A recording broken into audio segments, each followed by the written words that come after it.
At Dad's birthday, my brother discovered I had 15 million and my parents demanded I give half to him. My name is Billie Eilish and I'm 28 years old. I never imagined a day like this would come, but it did. I've always kept my success quiet, especially around my family. I grew up in a house that felt stuck in time, in a small, modest neighborhood in Los Angeles. It wasn't much, but it was home.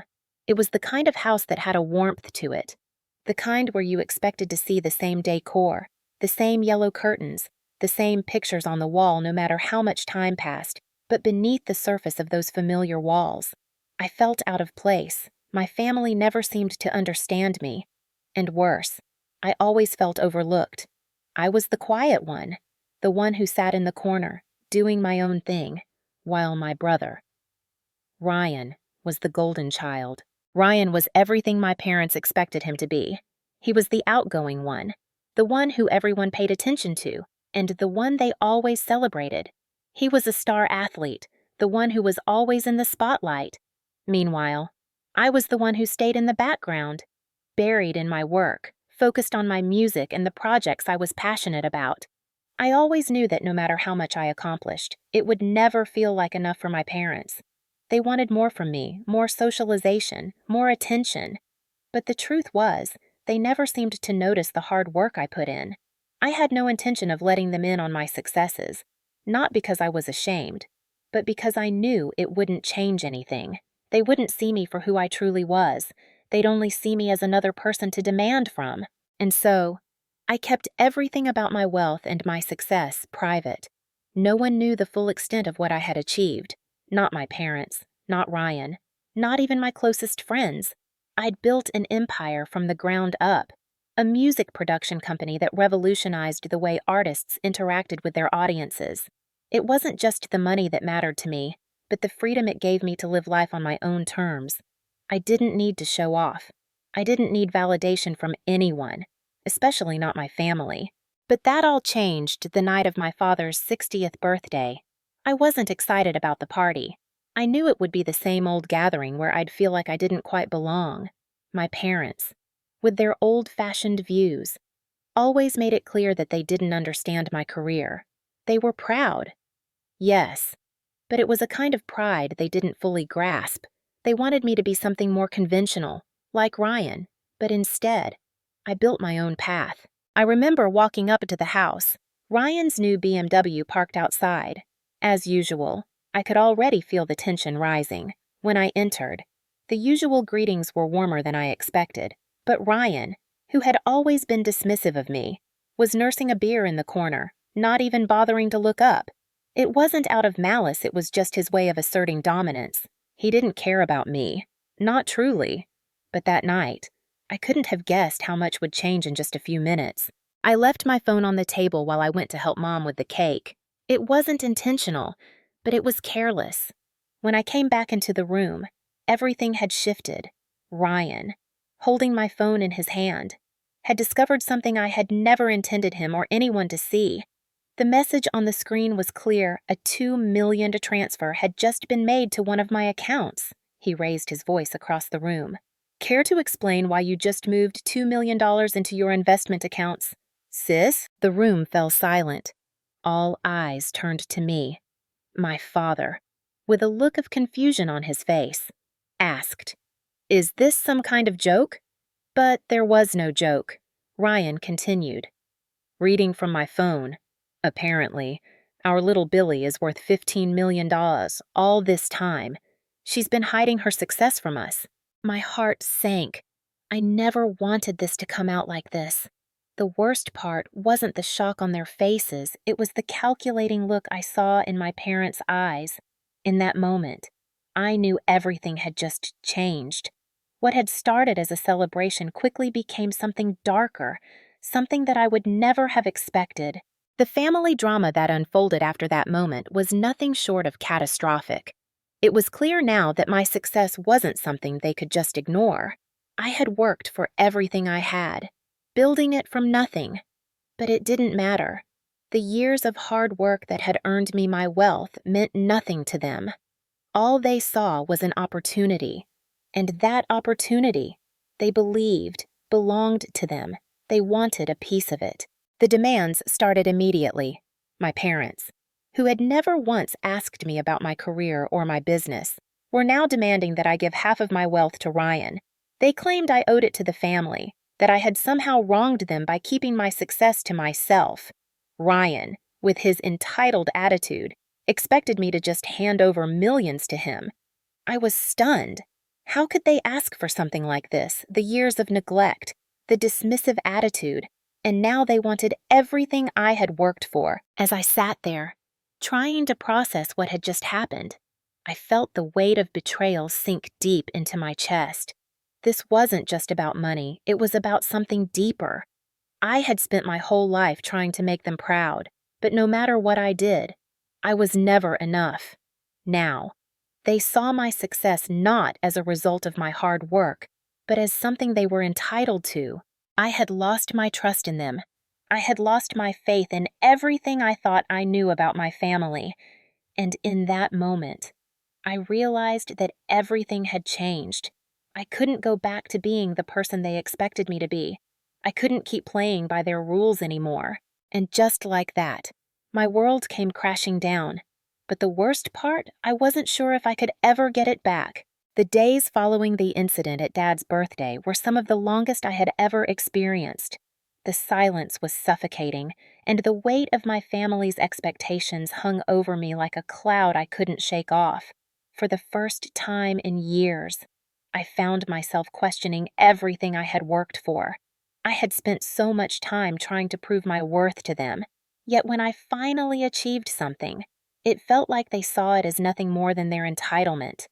I was stuck in a cycle of disappointment, and I wasn't sure how to break free. Ryan, my brother, didn't waste any time after the birthday fiasco. He bombarded me with phone calls and messages. I refused to answer at first, but as the days went on, his persistence wore me down. His tone was both desperate and demanding, as if he believed that my wealth was somehow his by default. He kept reminding me that I was the family member who had it all, and that I owed it to them to share my success. To him, money was a solution, a quick fix to all his problems. He never once asked about the effort behind it, the sacrifices I made, the sleepless nights spent building my business from the ground up. All he saw was an opportunity. My parents, though, were a different kind of pressure. They weren't as direct as Ryan, but the subtle hints and guilt trips were far more exhausting. My mother left multiple voicemail messages, each one more frantic than the last. "Your father is very upset," she'd say. "This isn't how family acts. Don't you care about us?" It wasn't just about the money anymore. It was about me fulfilling a role they had always expected me to play, the role of the dutiful daughter, the one who would eventually provide for them when they needed it. But I wasn't their bank. I was their daughter, and I had spent my life trying to prove that I wasn't just a source of income.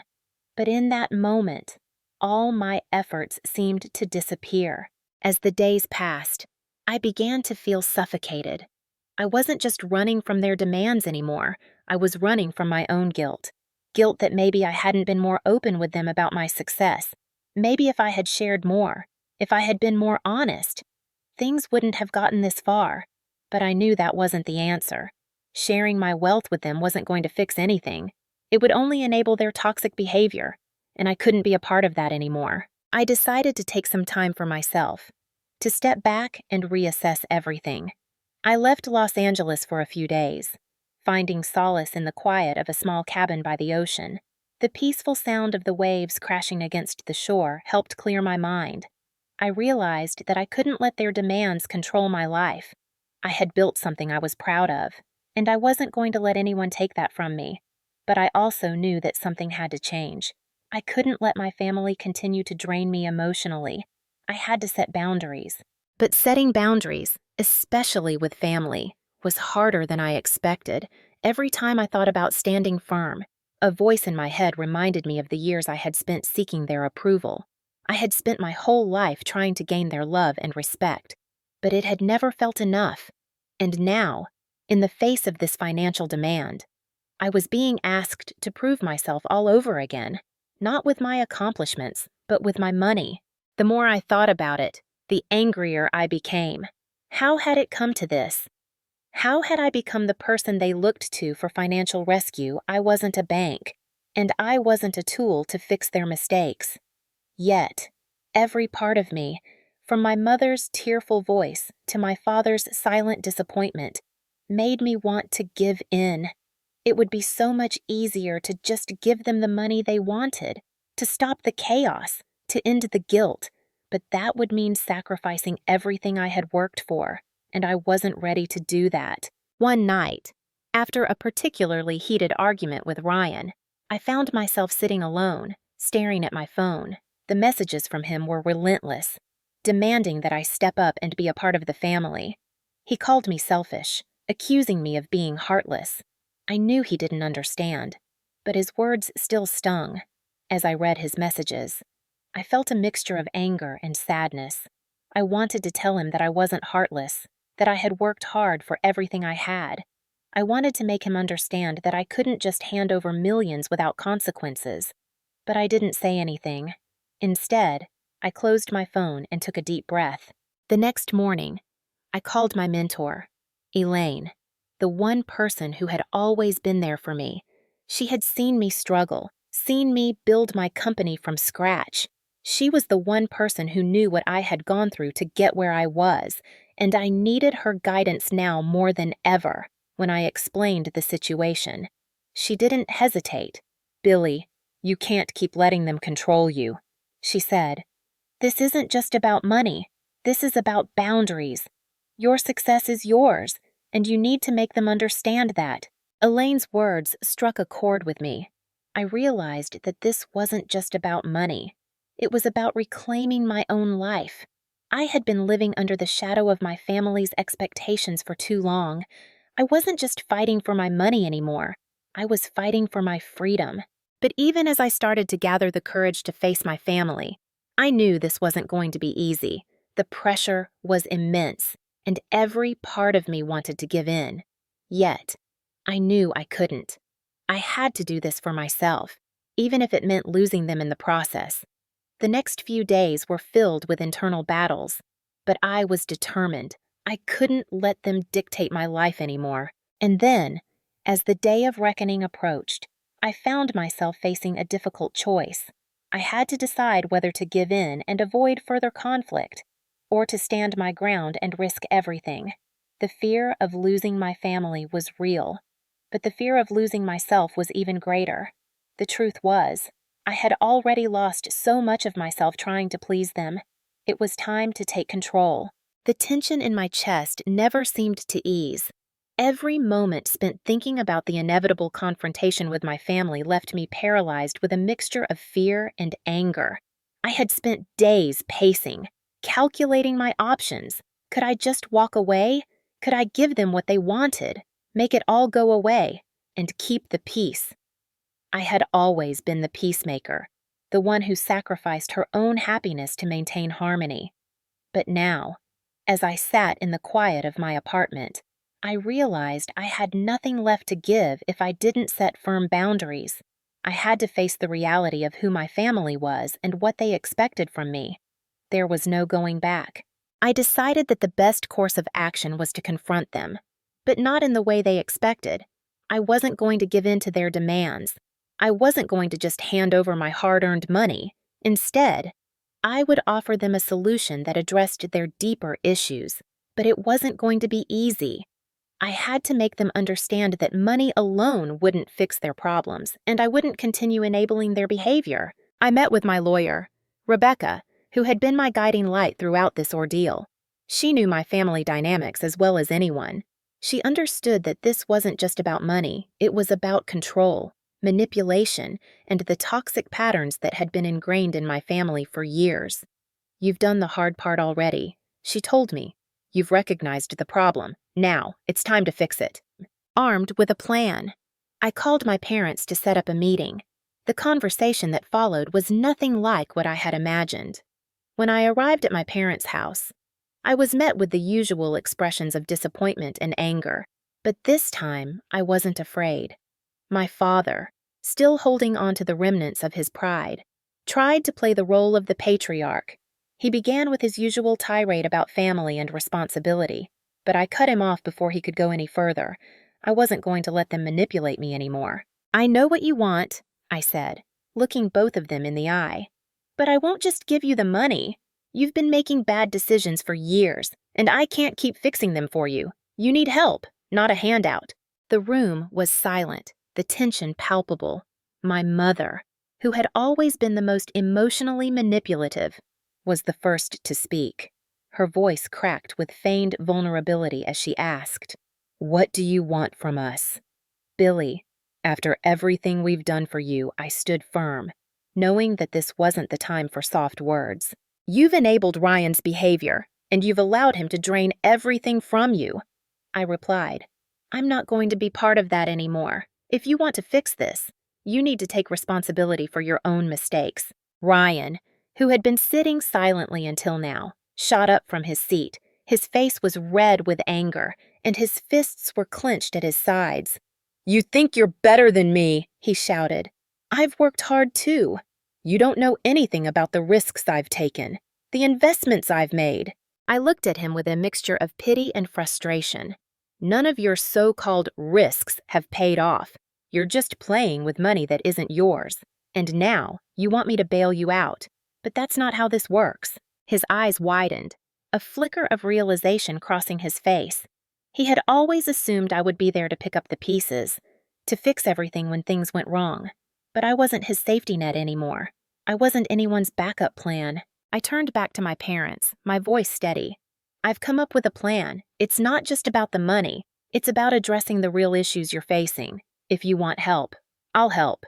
But on my terms." I handed them the folder with the details of my plan. It outlined financial counseling for my parents, addiction treatment for Ryan, and a structured repayment plan for the money they had wasted. It was harsh, but it was the only way forward. My father flipped through the papers, his expression unreadable. "This is a lot," he said finally. "We didn't think it would come to this." I nodded. None of us did. But this is the reality. You need to face it. The conversation didn't end with a dramatic apology or a tearful reconciliation. It didn't even end with them accepting my terms right away. But it did end with something more important: respect. For the first time in years, I felt like I was speaking to them as an equal, not as someone they could manipulate into submission. In the days that followed, there was resistance. My mother called me, angry and upset, demanding that I come to my senses. Ryan sent me messages filled with threats and accusations. But I didn't back down. I stuck to my plan. And I waited, slowly but surely. Things began to shift. My parents started attending counseling sessions, albeit reluctantly, and Ryan checked into a rehab facility for his gambling addiction. It wasn't a quick fix, but it was a start. A few weeks later, I got a message from Ryan. It wasn't what I expected. He thanked me. He said that he had been angry at first, but he realized that I had saved him from himself. For the first time in a long time, I saw a glimpse of the person he could be, the person I had always hoped he would become. As for my parents, the silence between us didn't last long. They began to acknowledge the mistakes they had made, and although it was hard for them to admit it, they started to change. We weren't a perfect family, and we never would be, but for the first time in years, there was honesty. There were no more games, no more manipulation. I had taken control of my life. I had made the hard decisions, and though it was painful, I had done it for me. I had learned that sometimes. The only way to protect yourself is to let go. I had faced the truth, and in doing so, I had freed myself from the chains that had bound me for so long. The days following my confrontation with my family were marked by a heavy, suffocating silence. I had made my position clear, but the distance between us was becoming a cavern. They had expected me to cave in, to give up my money without question, but I had drawn a line that I wasn't willing to cross. Every phone call, every message, felt like another attempt to break me down. They hadn't understood. They didn't see the bigger picture. They saw their daughter who was supposed to bail them out, not someone who had spent her entire life fighting for independence. I refused to answer my mother's calls at first, but they didn't stop coming. The constant ringing was a reminder of how much pressure they were putting on me. The messages piled up, full of disappointment, anger, and guilt. "Your father's health is failing," my mother said in one of her many voicemails.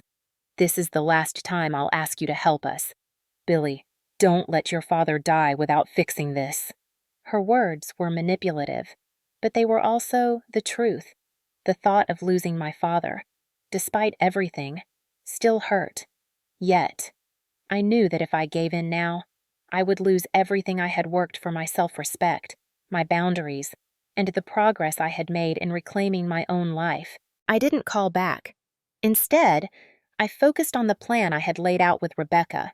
The idea of offering help on my terms had started to settle in my mind. I wasn't just offering money, I was offering a way forward. I was offering a way to make them face the consequences of their actions, to confront the unhealthy dynamics that had kept us all in a cycle of dysfunction. I wasn't doing this out of spite, but because I knew it was the only way they could grow.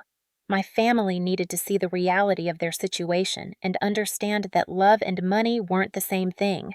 A few days later, I received a call from my father. I almost didn't pick up, but something inside me told me I had to. When I answered, there was a brief silence before he spoke. "We need to talk," he said. His voice wasn't the usual authoritative tone I was used to. It was softer, almost hesitant. "We'll meet you at the park, Billie," he continued. "Just you and me, we need to figure this out." I agreed. It was time to face them, but this time I would be prepared.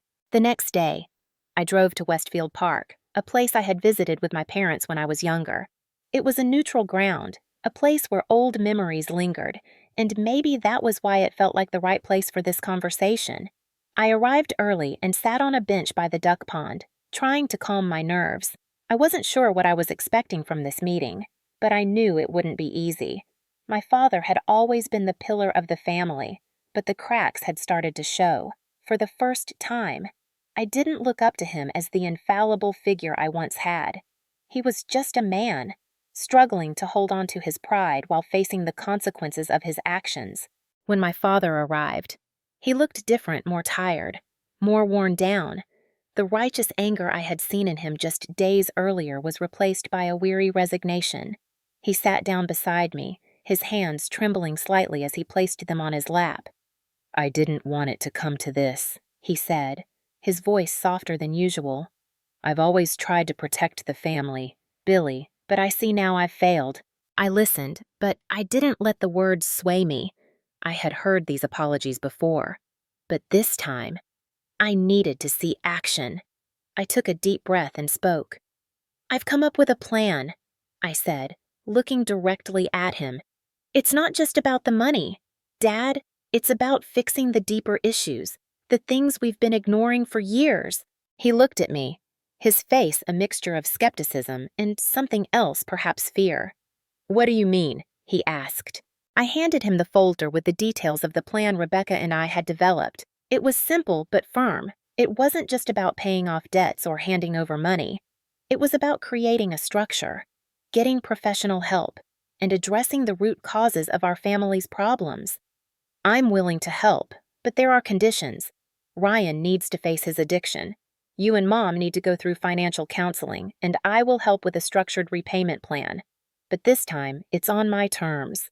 My father looked down at the folder in his hands. His eyes flickered over the contents, and I could see the internal struggle on his face. "It's a lot," he said finally, his voice barely above a whisper. "I don't know if we can do this. Billie?" "You have to," I replied. "This isn't just about you. It's about all of us. I can't keep enabling this behavior, and you need to understand that." The silence between us was heavy. He looked at me, and for the first time in a long while, I saw something that resembled respect in his eyes. It wasn't easy for him to admit, but he had to. "I've been wrong," he said quietly. "I see that now." I didn't know what would happen next, but in that moment, I realized that the road to healing, to fixing the damage we had all caused, had to start with me. I had taken the first step. Now, It was up to them to decide if they wanted to change. The conversation didn't end with a tearful reconciliation, but it was a beginning. It was a step toward rebuilding what had been broken, and for the first time in my life, I felt like I was truly in control of my own destiny. I wasn't just fighting for myself anymore. I was fighting for the future of my family. The days that followed my conversation with my father were filled with uncertainty, but also with a strange sense of calm. The plan was set, and I had done everything I could to help them see the bigger picture. But I wasn't sure what would happen next. The past had been full of manipulation, lies, and false expectations, and the change I had demanded wasn't going to be easy for my family to accept. Still, I wasn't going to back down. I had drawn the line, and it was time to see if they would step up to the challenge. In the weeks that followed, things were quieter than I expected. My father, surprisingly, didn't fight the plan. He and my mother began attending the financial counseling sessions, though reluctantly, and Ryan, after much resistance, entered a rehabilitation program for his gambling addiction. There was no immediate change, no miraculous turnaround, but there was something different. They were finally taking responsibility for their actions. It wasn't perfect, and it wasn't easy, but it was a start. But as much as things began to shift on the surface, the internal struggle was far from over. My mother, despite agreeing to the plan, still held on to the idea that she could somehow fix everything by sheer willpower. She still sent me messages about how hard it was to downsize their home, how difficult it was to accept their new reality. I knew she was struggling, but I also knew that her sense of control had always been tied to material things. She wasn't used to living without the comfort of knowing that her children could bail her out when things got tough. It was a process for her, just as it was for Ryan, and just as it had been for me. There were moments when I questioned whether I had made the right choice. I wondered if I should have just given them the money, if it would have been easier to keep the peace. But deep down, I knew that wasn't the right solution. If I had caved in, if I had given them what they wanted, I would have lost everything I had worked so hard to build. And worse, I would have enabled their toxic behaviors to continue. A few months into the plan, I received a call from Ryan. It was the first time he had reached out to me since our last confrontation, and I wasn't sure what to expect. His voice on the other end was different, calm, measured, almost apologetic.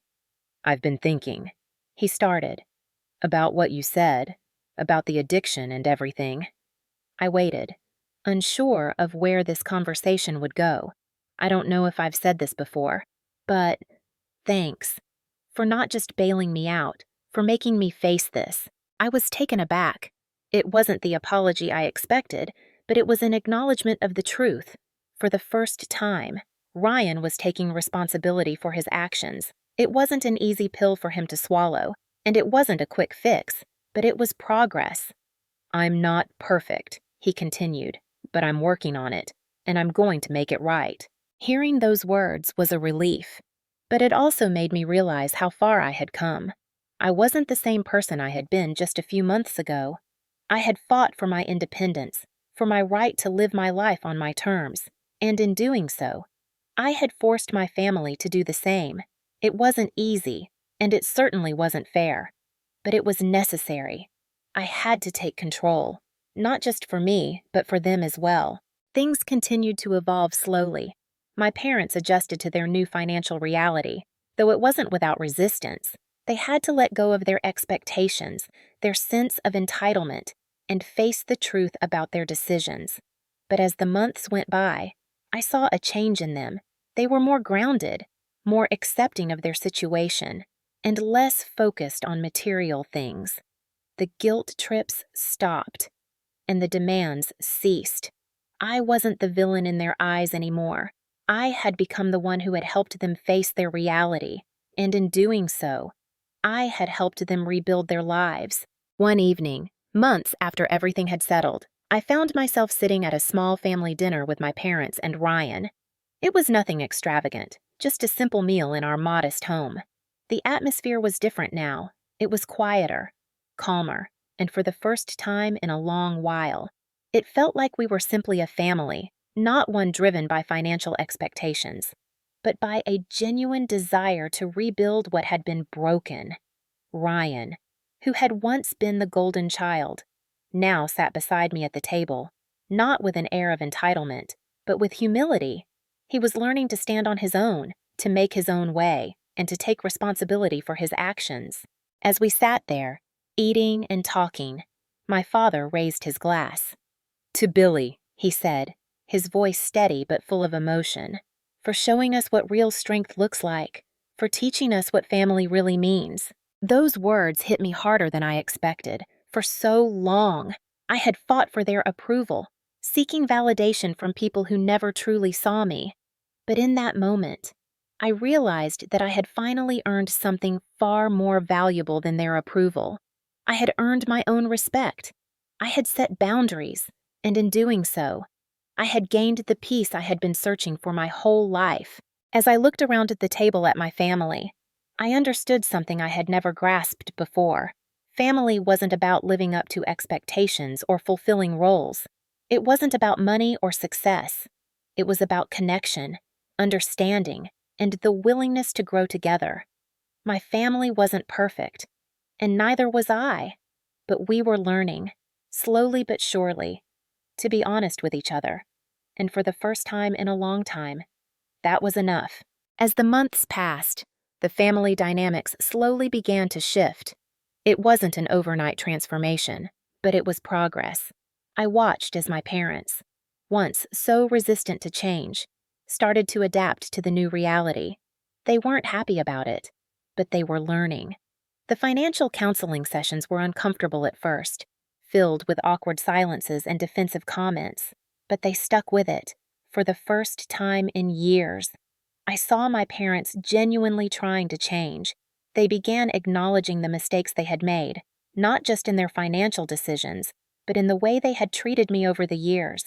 My mother, who had once prided herself on controlling every aspect of our lives, was now more open to accepting help. She was still grappling with the idea of losing control, but she was trying. My father, on the other hand, had a harder time. His pride was his shield, but even he couldn't deny the truth that had been laid out before him. He had spent so many years hiding behind his success, using it to define his worth. But now, faced with the reality of his own vulnerabilities, he was forced to confront a different kind of truth. Ryan, though, was the one who surprised me the most. His path wasn't easy, and there were many setbacks along the way. His addiction didn't magically disappear, and there were days when he would fall back into old habits. But slowly, he began to take responsibility for his actions. He went to meetings, he attended therapy, and most importantly, he started being honest with himself. It wasn't perfect, but it was real progress. I remember one night, after a particularly difficult family meeting, Ryan came to me, his voice quiet but sincere. "I know I've messed up," he said, "and I'm not asking for your forgiveness, but I want you to know I'm working on it.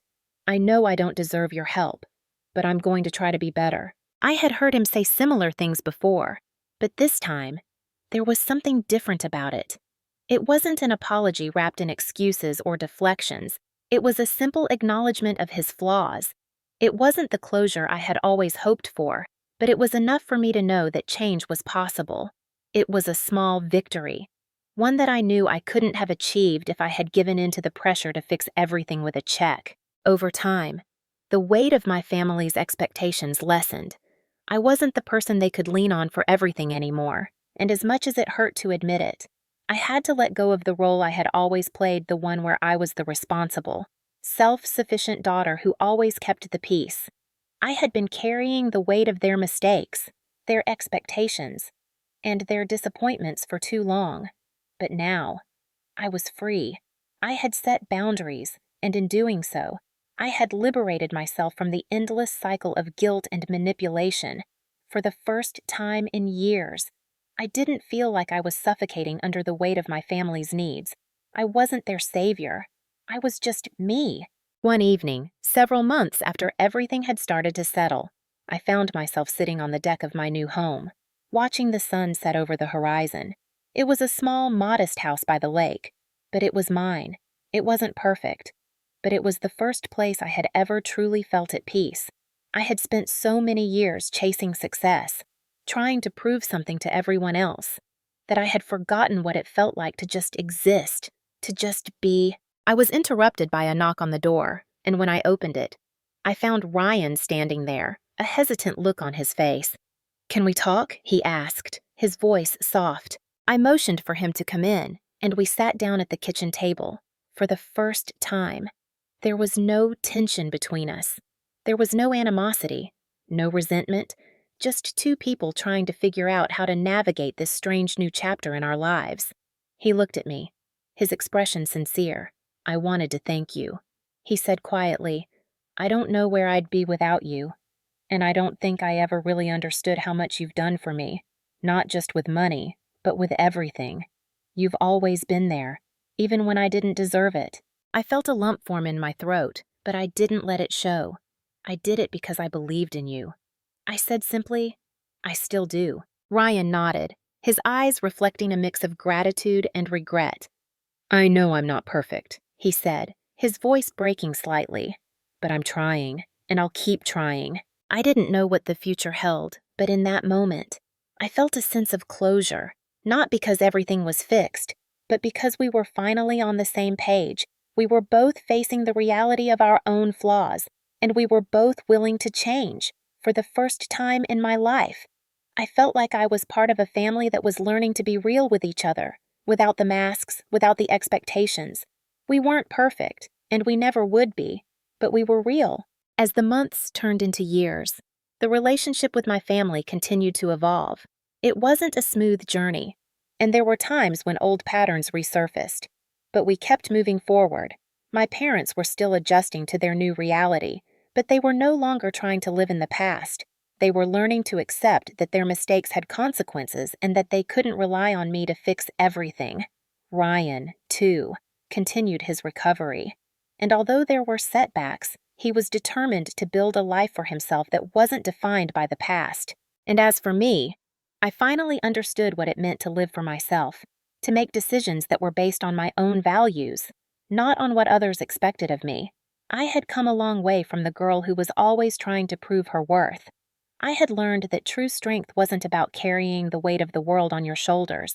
It was about knowing when to stand up for yourself, when to set boundaries, and when to let go of the things that held you back. As time passed, the dynamics in my family slowly began to shift, though not without resistance. I wasn't naive enough to think that everything would change overnight. The changes were small, gradual, and often uncomfortable. But they were changes nonetheless.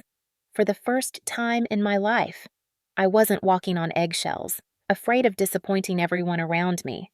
Instead, I found myself taking the lead, setting boundaries, and staying firm in the decisions I had made. My parents, especially my mother, were not used to this new version of me. They had spent so many years viewing me as the dependable one, the one who could be counted on no matter what. But I had learned the hard way that being dependable didn't mean being a doormat. It didn't mean sacrificing my own happiness, my own peace, just to maintain a sense of order in the family. I knew it wouldn't be easy for my parents to adjust, especially after a lifetime of unhealthy patterns. My mother, for example, had always been the one who controlled the narrative. She had a way of manipulating situations, of making everyone feel guilty if they didn't live up to her expectations. But she couldn't do that with me anymore. I had started to see through her tactics, and while I still loved her, I wasn't going to let her use me as a pawn in her emotional games. I had to take a step back, to stop trying to fix everything for her and allow her to face the consequences of her actions. She wasn't used to it, and there were times when she would call, frustrated and upset, asking why I couldn't just help, why I couldn't just give in like I used to. But I knew better now. I wasn't giving in anymore. Not out of guilt, not because I felt obligated, but because I knew that doing so would only enable the same toxic patterns to continue. My father, too, had begun to change, albeit more slowly. I had always looked up to him as the head of the family, the one who held everything together. But over the years, I had come to realize that his leadership wasn't always grounded in wisdom. Sometimes it was rooted in control, in a need to maintain appearances. The truth was, my father was afraid to let go. He was afraid of being vulnerable, afraid of admitting that he didn't have all the answers. But as I stood firm in my decisions, as I held to the boundaries I had set, I saw a shift in him. He wasn't as quick to dismiss my opinions anymore. He wasn't as quick to defend Ryan's actions. For the first time, it felt like he was seeing me for who I truly was, not just as his daughter who had always followed the rules, but as an adult capable of making her own decisions. Ryan's transformation was the most surprising of all. I had expected him to resist, to push back harder, but there was something in his voice when he spoke to me that made me realize he was starting to understand. He wasn't perfect. He still had a long road ahead of him, and there were times when he stumbled, but he was trying. He was finally acknowledging his mistakes, and for the first time, he wasn't looking to me for a bailout. I remember one evening, after a particularly difficult meeting with the financial counselor, he came to me, his face more serious than I had ever seen it. "I know I've been a burden," he said, his voice quiet. "I'm sorry. Billie, I don't want to keep dragging you into my mess." His words hit me harder than I expected. For the first time, I saw a real shift in him. It wasn't just about the money anymore. It was about him taking responsibility for his actions, about him realizing that he couldn't continue to live in denial. I didn't have all the answers. I wasn't some perfect model of how to fix a broken family. But I had learned one thing. Change started with me. I had to be the one to set the example, to show my family that it was okay to face the truth. No matter how difficult it was, I couldn't fix their problems for them. I couldn't make their mistakes disappear. But I could set boundaries, and in doing so, I could give them the space to grow, to learn, and to change on their own. As the weeks went by, I found myself feeling less and less weighed down by the constant pressure. I wasn't responsible for fixing everything anymore. I wasn't responsible for their happiness or their financial stability. I was only responsible for myself, for my own happiness. And that was a huge relief. There were still moments of doubt, moments when I wondered if I had done the right thing, moments when I questioned whether I was being too harsh. But then I reminded myself that I had spent so many years sacrificing my own well-being for the sake of keeping the peace, for the sake of being the good daughter. It was time for that to end. One evening, I received a call from my mother. Her voice was softer than usual, almost tentative. "Billie," she said, "I've been thinking about what you said. I know I haven't always been the best mother, but I'm trying. I'm sorry if I hurt you. It wasn't the apology I had expected, but it was the one I needed. It wasn't perfect, but it was a start." My mother had never been good at admitting her mistakes, and hearing her acknowledge her role in the dysfunction of our family was a step forward. The changes weren't drastic, and they didn't happen overnight, but they were real. My family wasn't perfect, and we weren't healed yet, but we were on our way. We had started the hard work of facing the truth, of breaking down the walls that had kept us apart for so long, and for the first time in my life, I felt like I was finally being seen, not just as someone to be used, but as a person in my own right. It wasn't an easy journey, and there were still many challenges ahead, but I was no longer afraid to face them. I had learned to put myself first, to stand firm in my convictions, and to set boundaries that would protect my peace. And in the process, I had given my family the opportunity to do the same. As time went on, I began to realize that the most significant change in my life wasn't just about money or family drama. It was about my own growth. I had been through so much years of feeling invisible, ignored and misunderstood by my family. But now, I was standing on my own 2 feet. I had set boundaries, I had stood my ground, and I had seen the consequences of my choices. But the best part was that I no longer felt the need to justify my decisions. I wasn't living for anyone else anymore. I was living for me. It wasn't about being selfish. It was about self-preservation. For so long, I had been giving and giving, always sacrificing my own well-being to keep the peace, to meet the expectations of everyone around me. But now, I had learned that in order to be strong, in order to truly help others, I had to help myself first. The changes in my family were still slow, but they were real. My parents, while still struggling with the idea of letting go of their expectations, were beginning to see the value in the plan I had laid out. It wasn't about just handing over money anymore. It was about addressing the real issues. They had to face the fact that their financial mistakes were not my responsibility to fix. They had to take ownership of their actions, and I wasn't going to enable their behavior anymore. It was tough for them to swallow, but over time, they started to change. They attended the financial counseling sessions, begrudgingly at first. But with time, they began to understand the importance of taking responsibility for their own mistakes. Ryan, too, was making progress. Though his journey was far from easy, his addiction had been a major factor in the chaos that had unfolded in our family. But seeing him take responsibility for his actions was a step in the right direction. It wasn't about me giving him money to bail him out. It was about him taking ownership of his life, facing his addiction, and working to make things right.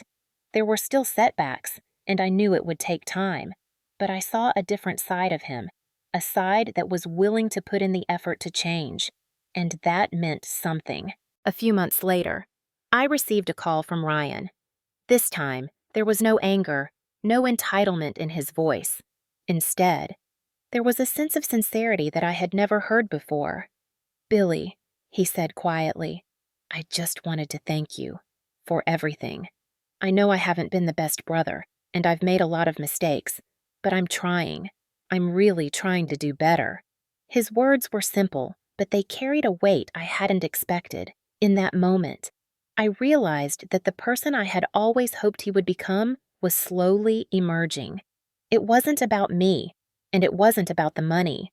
It was about him taking responsibility for his actions and making the decision to change. Hearing him say that was enough. It wasn't the apology I had been waiting for, but it was a recognition of the truth. It was a sign that the hard work I had put into setting boundaries, to protecting myself, wasn't in vain. It showed me that change was possible, even for someone who had spent so long running from their own mistakes. Ryan wasn't perfect, but he was learning, and that gave me hope. As for my parents, the road ahead was still rocky. They were learning, albeit slowly.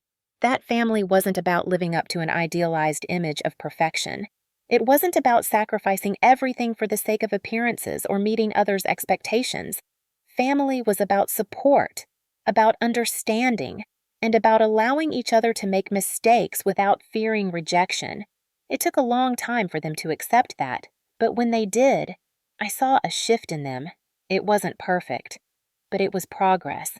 They started being more honest with me, and with themselves. They realized that their financial mistakes had been theirs to fix, not mine.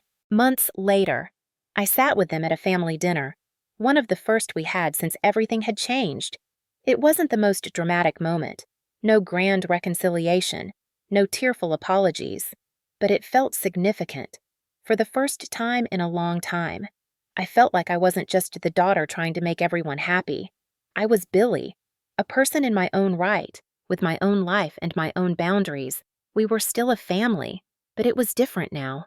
We had started rebuilding, and it was the first time I felt like I could finally be myself without fear of judgment or manipulation. Looking back, I could see the truth in everything that had happened. The pain, the frustration, the feeling of being trapped. It had all been necessary to get me to this point. Without those struggles, I wouldn't have learned to stand up for myself. I wouldn't have understood the importance of setting boundaries, of letting go of the past, and of finding my own path. I wasn't the same person I had been when I first walked away from that birthday party. I had faced my fears, and I had come out stronger on the other side. It wasn't a fairy tale ending. It wasn't about forgiveness or forgetting. It was about understanding, growth, and change. It was about taking control of my life and setting the terms for how I wanted to be treated. And in doing so, I had given my family the chance to do the same. The journey wasn't easy, but it was mine. And for the first time in my life, I felt like I had finally found my place in this world. It's been a few months since I sat across from my parents, holding my ground, making them realize that I wasn't just a financial lifeline, but a person with boundaries. Things had shifted in ways I never thought possible. I was no longer the family member who took on everyone else's burdens, always the one to say yes, always the one to solve the problems they refused to face. I had stepped into my own life, and in doing so, I had unknowingly set a new precedent for how I expected to be treated. My parents were not perfect, and I had accepted that a long time ago, but what I couldn't accept anymore was their lack of accountability. I knew they had made mistakes, big ones, and I had done everything I could to keep our family together, even at the cost of my own well-being. But those days were over. I had given them the space to figure things out, and to my surprise, they had begun to change, albeit at a pace that tested my patience. It wasn't a dramatic turnaround. There were no grand gestures or emotional reunions, but there were small, quiet moments where I saw them truly trying. They were learning to live within their means, adjusting to a new financial reality. It wasn't easy for them, especially my mother. She had always been the one who sought validation through material things, through appearances. Letting go of that was harder than I had expected, but slowly, she began to adapt. One evening, not long after we had started the process of rebuilding, my father called me. It wasn't something I had expected, especially not after everything that had transpired. He had always been the stoic one, the one who carried the weight of the family without showing much emotion. But this call was different. "Billy," he said, his voice a little softer than usual. "I wanted to thank you for giving us a chance to make things right, for showing us that we can still change, even at our age." His words took me by surprise, but they also made me realize how far we had come. It wasn't an apology in the traditional sense, but it was something far more meaningful. It was acknowledgement. He wasn't blaming me anymore. He wasn't asking for more. He was finally seeing me as an equal. It wasn't perfect, but it was progress. My mother, too, had started to open up. It wasn't easy for her, and there were moments when I could see the old patterns trying to resurface. She would still bring up the past, still complain about their financial situation. But there was a difference now. She was listening more. She was willing to admit that maybe, just maybe, she didn't have all the answers. That was the first step toward real change. I no longer had to carry the weight of her expectations on my shoulders. I wasn't responsible for fixing everything anymore. She had to learn how to handle things on her own, just like I had to. Ryan, too, had continued his journey. It wasn't without setbacks, but for the first time in years, I saw him trying. He had started attending therapy regularly and had cut ties with some of the people who had been enabling his bad habits. He wasn't perfect, but he was taking responsibility. He had stopped asking for handouts, stopped expecting me to solve his problems. Instead, he was learning to deal with the consequences of his actions. I had offered him the tools to change, but it was up to him to take them. In the midst of all of this, I found myself standing at a crossroads. It wasn't just about my family anymore. It was about me and the life I had built for myself. For the first time in my life, I wasn't defined by my family's expectations. I wasn't defined by their opinions of me or their need for me to be something I wasn't. I was free, free to pursue my own dreams, free to build my own future, and free to live my life on my own terms. I started taking on new projects, ones that excited me, ones that challenged me in ways I hadn't experienced before. I was no longer afraid of failure because I had learned that it wasn't the end of the world. Failure was just another lesson, another step towards success. I was building something for myself, something that wasn't dependent on anyone else's approval or validation. It was mine, and I was proud of it. A year after everything had started to settle, I found myself reflecting on how far I had come. I wasn't the same person I had been when I walked away from my family's demands. I had found my strength, my voice, and my sense of self-worth. I had learned to let go of the need for approval, and in doing so, I had found peace. My relationship with my family wasn't perfect, and it probably never would be, but it was real, and it was based on mutual respect rather than manipulation. That night, as I sat alone in my new home, watching the sunset, I realized something. I wasn't just living my life for me anymore. I was living it for everyone who had ever been told they weren't good enough, for everyone who had ever been made to feel small. I was living it for the people who had been manipulated, who had been taken advantage of, and who had been told that their worth depended on what they could give to others. I was living it for the people who had been silenced by their families, their friends, their circumstances. I had broken free from that cycle, and in doing so, I had reclaimed my power.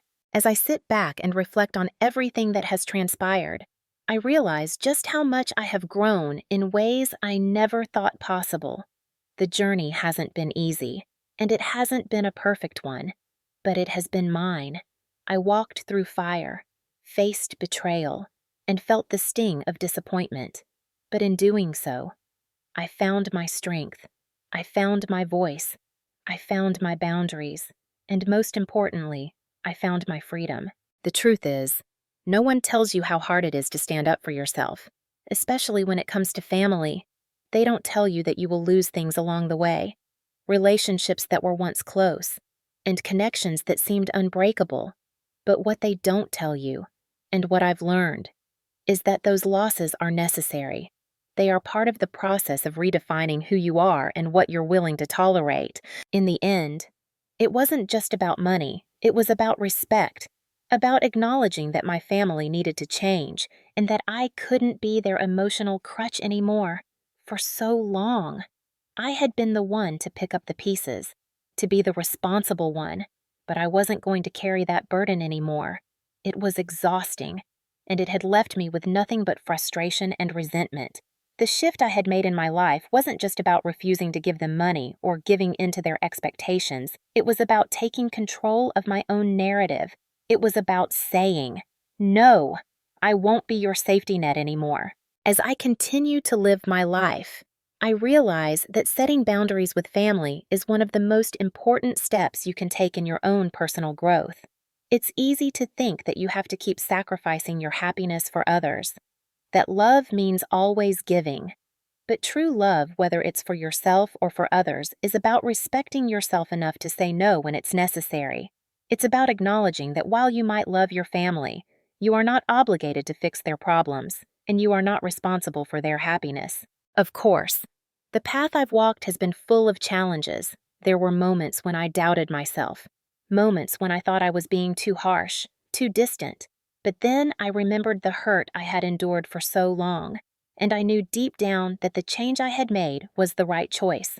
I had given them opportunities to change, but I had also given myself the freedom to live my life on my own terms. Now, as I move forward, I understand that my journey is far from over. The work isn't complete.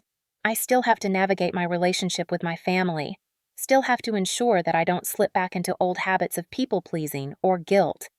But I also know that I am no longer trapped by those old patterns. I have learned to stand firm in my choices and to own my decisions. I have learned to accept that not everyone will be happy with the boundaries I've set, but that doesn't make them any less valid. The most profound lesson I have learned through all of this is that it's okay to prioritize yourself. It's okay to say no. It's okay to walk away from situations and people that drain your energy and make you feel small. You are allowed to take care of yourself, even if that means disappointing others along the way, because in the end, the only person you truly have to answer to is yourself. As I continue on this journey, I think about what lies ahead. Will my family continue to change? I don't know. Will they ever fully understand the depth of my choices? Maybe not. But what I do know is that I have changed, and that change is the foundation for everything else. I am building a life that is grounded in self-respect and truth, one where my worth is not defined by others' demands or expectations, and that is a life worth living. For anyone reading this who finds themselves in a similar situation, struggling with family expectations, financial demands, or the feeling of being constantly pulled in every direction, know this: you are not alone. You have the power to set boundaries. You have the strength to say no, and you have the right to live your life on your own terms. It won't be easy, and it won't be painless. But in the end, it will be worth it. You deserve peace. You deserve respect. And most importantly, you deserve to put yourself first. How do you find the courage to set boundaries with your family? Have you ever had to walk away from a situation that was draining you emotionally? Share your story below, and let's continue this conversation.